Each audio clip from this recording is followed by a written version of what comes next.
রাসূল সাল্লাল্লাহু আলাইহি ওয়াসাল্লাম বলেন কেউ যদি এই দোয়াটা পড়ে আস্তাগফিরুল্লাহ আল্লাযী লা ইলাহা ইল্লা হুয়াল হাইয়ুল কাইয়ুম ওয়া আতুবু ইলাইহি, রাসূল সাল্লাল্লাহু আলাইহি ওয়াসাল্লাম বলেন সে যদি জিহাদের মাঠ থেকে পলায়ন করে আসে আল্লাহ সুবহানাহু ওয়া তাআলা তারপরে তাকে ক্ষমা করে দিবেন। তাহলে চিন্তা করেন ইস্তেগফার করার গুরুত্বটা কত বেশি। রাসূল সাল্লাল্লাহু আলাইহি ওয়াসাল্লাম বলেন মাল্লাযী মাল ইস্তিগফার জালাল্লাহু মিন কুল্লি হাম্মিন ফারাজা ওয়া মিন কুল্লি দাইফিন মাখরাজা ওয়া ইয়ারযুকু মিন হাইসু লা ইয়াহতাসিব। রাসূল সাল্লাল্লাহু আলাইহি ওয়াসাল্লাম বলেন যে ব্যক্তি ইস্তিগফার সব সময় করতে পারবে, তার জীবনের সব সময় ইস্তেগফার করবে, আস্তাগফিরুল্লাহ আস্তাগফিরুল্লাহ, হাঁটতেছেন আস্তাগফিরুল্লাহ আস্তাগফিরুল্লাহ পাঠ করেন, আপনি কাজ করতেছেন আপনার জবান তো আর কিছু কাজ করতেছে না। এক সাহাবী আল্লাহ রাসূল সাল্লাল্লাহু আলাইহি সাল্লামকে জিজ্ঞাসা করেছেন আল্লাহ রাসূল আইয়ুল মালে খায়রুন ফানাফরাকিজু, সবচেয়ে মূল্যবান সঞ্চিত সম্পদ কোনটা যেটাকে আমরা সঞ্চিত করে রাখতে পারি। রাসূল সাল্লাল্লাহু আলাইহি সাল্লাম বলেন লিসানুন যাকির ওয়া কলবুন শাকির ওয়া জাওজাতুন মুমিনাতুন তুইনু আলা ঈমানি। রাসূল সাল্লাল্লাহু আলাইহি সাল্লাম বলেন লিসানুন যাকির, ওই জিহ্বা যেই জিহ্বা সব সময় আল্লাহর জিকির আজগারে নিয়োজিত থাকে, সব সময় হাঁটতেছেন চলতেছেন সুবহানাল্লাহ আলহামদুলিল্লাহ আল্লাহু আকবার লা ইলাহা ইল্লাল্লাহ সুবহানাল্লাহি ওয়া বিহামদিহি সুবহানাল্লাহি ওয়া বিহামদিহি আদাদা খালকিহি ওয়া রিদা নাফসিহি ওয়া জিনাতা আরশিহি ওয়া মিদাদা কালিমাতিহি, সব সময় এভাবে আপনি পড়তে আছেন। রাসূল সাল্লাল্লাহু আলাইহি ওয়াসাল্লাম বলেন এই জবান হচ্ছে সঞ্চিত সম্পদ। এই জবান কি সঞ্চিত সম্পদ। আপনি মনে করতেছেন দুনিয়াতে আমার 1 লক্ষ 10 লক্ষ 1 কোটি টাকা রয়েছে, এগুলা আমার সঞ্চিত সম্পদ, কিন্তু রাসূল সাল্লাল্লাহু আলাইহি সাল্লাম এটাকে সঞ্চিত সম্পদ বলেন নাই।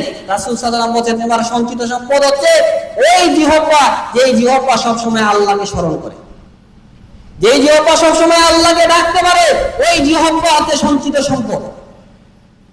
তাহলে চিন্তা করেন আমাদের ইস্তেগফার করার প্রয়োজন আছে কিনা।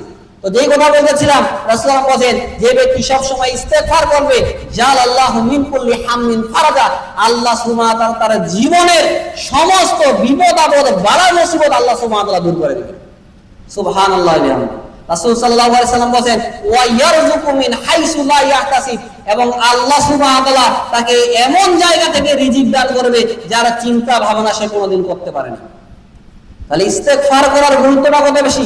রাসূল সাল্লাল্লাহু আলাইহি ওয়াসাল্লাম বলেন কিয়ামতের মাঠে ওই ব্যক্তি সফলকাম হবে যার আমলনামায় বেশি বেশি করে ইস্তেগফার পাওয়া যাবে।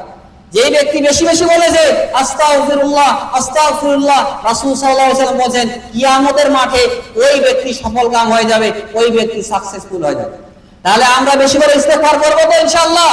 ইনশাআল্লাহ আপনি যদি চান যে আল্লাহ আমার রিজিক বাড়িয়ে দিক, সম্পদ বাড়িয়ে দিক, আল্লাহ আমার সম্পদে স্থায়িত্ব করুক, তাহলে আজকে থেকে শুরু করবেন প্রতিদিন অন্তত 100 বার করে আস্তাগফিরুল্লাহ আস্তাগফিরুল্লাহ করে পাঠ করবেন। পারবেন না? ইনশাআল্লাহ বলেন। তাহলে যে কথা বলতেছিলাম সম্মানিত উপস্থিতি, ইস্তেগফার করলে আল্লাহ সুবহানাহু ওয়া তাআলা আপনার রিজিককে বাড়িয়ে দিবেন। একজন তাবী ছিলেন হাসান বসরি রাহমাতুল্লাহ আলাইহি, তিনার কাছে যখনই কোনো মানুষ আসতেন তিনি বলতেন ইস্তেগফার পাঠ করো। কারো বাচ্চা হয় না, সন্তান হয় না, তিনি বলতেছেন ইস্তেগফার পাঠ করো। কেউ বিপদ আপদে আছে, কেউ বলতেছে যে আমার সম্পদ কম, আমার টাকা পয়সা কম, আমি আমার সংসারটাকে পরিচালনা করতে পারতেছি না, তিনি বলতেছেন যে ইস্তেগফার পাঠ করো। কেন?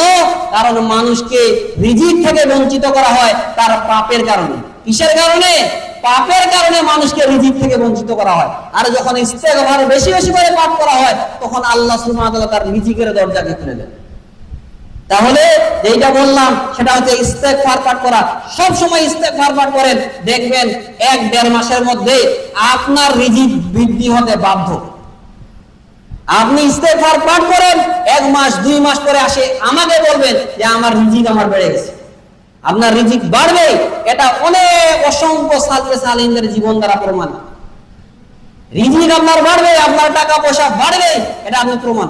আজকে থেকে আমি আজকে এখানে বললাম, আপনি আজকে থেকে ইস্তেগফার করা শুরু করেন, 1 মাস 2 মাস পরে দেখবেন আপনার টাকা পয়সা বাড়বেই বাড়বে, আপনার রিজিক আল্লাহ বাড়িয়ে দিবেন।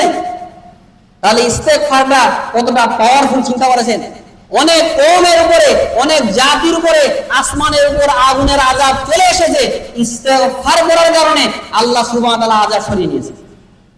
চিন্তা করেছেন? তাহলে ইস্তেগফার করাটা কতটা গুরুত্বপূর্ণ। আযাব আল্লাহর চলে এসেছে, শুধু ইস্তেগফার করার কারণে, আল্লাহর দিকে ফিরে যাওয়ার কারণে, যে আল্লাহ আমি যা ভুল করেছি, আমরা যা পাপ করেছি আপনার দিকে ফিরে গেলাম। ইস্তেগফার মানে কি? পাপ থেকে